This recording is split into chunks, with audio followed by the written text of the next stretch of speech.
Hello friends, welcome back to ഗയാമി ലഷ് time. നമ്മൾ ഇന്ന് ചോറിൻ്റെ കൂടെ കഴിക്കാൻ പറ്റിയ നല്ലൊരു ഒഴിച്ചുകറിയാണ് പരിചയപ്പെടുത്തുന്നത്. മുരിങ്ങയ്ക്കയും മാങ്ങയും തക്കാളിപ്പഴം കൂടെ ചേർത്തിട്ട് നല്ലൊരു അടിപൊളി കറി എങ്ങനെ ഉണ്ടാക്കുന്നത് നോക്കിയാലോ. ഒരു മുരിങ്ങയ്ക്ക എടുത്തിട്ടുണ്ട്, ഒരു മാങ്ങയും തക്കാളിപ്പഴം വലുതാണെങ്കിൽ ഒന്ന് എടുത്താൽ മതി, ചെറുതായതുകൊണ്ടാണ് ഞാൻ രണ്ടെണ്ണം എടുത്തിരിക്കുന്നത്.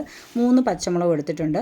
ആദ്യമേ തന്നെ ചൂട് കട്ടിയുള്ള പാത്രം എടുക്കുക. ഞാൻ മൺചട്ടിയാണ് എടുത്തിരിക്കുന്നത്. മൺചട്ടിയിൽ എടുത്താൽ ഒന്നുകൂടെ ടേസ്റ്റ് ഉണ്ടാവും. മുരിങ്ങയ്ക്ക് അതിലേക്ക് കീറി ഇട്ട് കൊടുക്കുക. 3 പച്ചമുളകും കീറി ഇട്ടതിന് ശേഷം 1/4 ടീസ്പൂൺ മഞ്ഞൾപ്പൊടിയും 1 ടീസ്പൂൺ ഉപ്പും 1 ഗ്ലാസ് വെള്ളം ഒഴിച്ച് അടച്ച് വെച്ച് ഒരു 5-6 മിനിറ്റ് ചെറു തീയിൽ വേവിക്കാൻ വെക്കുക. ഈ സമയം നമുക്ക് അരപ്പുണ്ടാക്കാം. 1 കപ്പ് നാളികേരം ചെരുകിയത്, അതിലേക്ക് ഒരു 1/4 ടീസ്പൂൺ നല്ല ജീരകം, 1/4 ടീസ്പൂൺ മുളക് പൊടി, 1/4 ടീസ്പൂൺ മഞ്ഞൾപ്പൊടി, ഒരു 3 ചെറിയ ഉള്ളി, ഒരല്ലി വെളുത്തുള്ളിയും, ഒരു 1/4 ഗ്ലാസ് വെള്ളം കൂടെ ഒഴിച്ച് നല്ല മഷി പോലെ അരച്ചെടുക്കുക.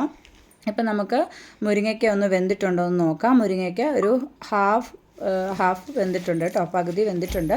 അപ്പോൾ ഇനി നമുക്കതിലേക്ക് നമ്മൾ അരിഞ്ഞു വെച്ചിരിക്കുന്ന മാങ്ങയും തക്കാളിപ്പഴം കൂടെ ചേർത്ത് കൊടുക്കുക. എന്നിട്ടത് നന്നായിട്ട് ഇളക്കി വീണ്ടും അടച്ച് വെച്ച് ഒരു 3 മിനിറ്റ് വേവിക്കുക. അപ്പോൾ മാങ്ങയും തക്കാളിപ്പഴം ആയതുകൊണ്ട് പെട്ടെന്ന് വെന്ത് കിട്ടും. ഇപ്പം നമ്മുടെ കഷ്ണങ്ങളൊക്കെ എല്ലാം നല്ലതായിട്ട് വെന്തിട്ടുണ്ട്. നന്നായിട്ട് വീണ്ടും നന്നായിട്ട് മിക്സ് ചെയ്തതിന് ശേഷം നമുക്കതിലേക്ക് നാളികേരത്തിൻ്റെ അരപ്പ് ചേർത്ത് കൊടുക്കുക. അതിലേക്ക് കുറച്ച് വെള്ളം കൂടെ ഒഴിച്ചതിന് ശേഷം നന്നായിട്ടൊന്ന് മിക്സ് ചെയ്യുക. ഇനി നമുക്ക് കറി തിളയ്ക്കേണ്ട ആവശ്യമില്ല. തേങ്ങ അരച്ചതുകൊണ്ട് തന്നെ ഒന്ന് ചൂടാക്കി എടുത്താൽ മതി.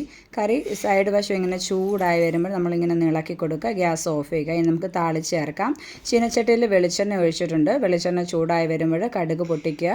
കടുക് പൊട്ടി വരുമ്പോൾ നമുക്കൊരു 4-5 ചെറിയ ഉള്ളി അതിലേക്ക് ഇട്ട് കൊടുക്കുക. ചെറിയ ഉള്ളി മൂത്ത് വരുമ്പോൾ 2 വറ്റൽ മുളകും 2 തണ്ട് കറിവേപ്പിലയും കൂടെ ഇട്ട് കൊടുക്കുക.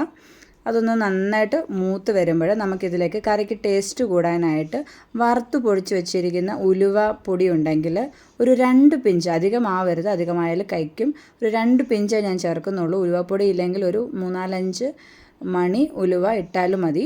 ഇനി അതിലേക്ക് ഒരു 2-3 പിഞ്ച് മുളക് പൊടിയും കൂടെ ചേർക്കുന്നുണ്ട്. ഇത് നമുക്ക് കറിയിലേക്ക് താളിച്ച് ചേർക്കാവുന്നതാണ്. ഇങ്ങനെ ചേർത്ത് കഴിഞ്ഞാൽ കറിക്കൊരു പ്രത്യേക സ്വാദായിരിക്കും കേട്ടോ. അപ്പോൾ നമ്മുടെ കറി വെന്തിട്ടുണ്ട്. ഇത് നന്നായിട്ടൊന്ന് മിക്സ് ചെയ്യുക.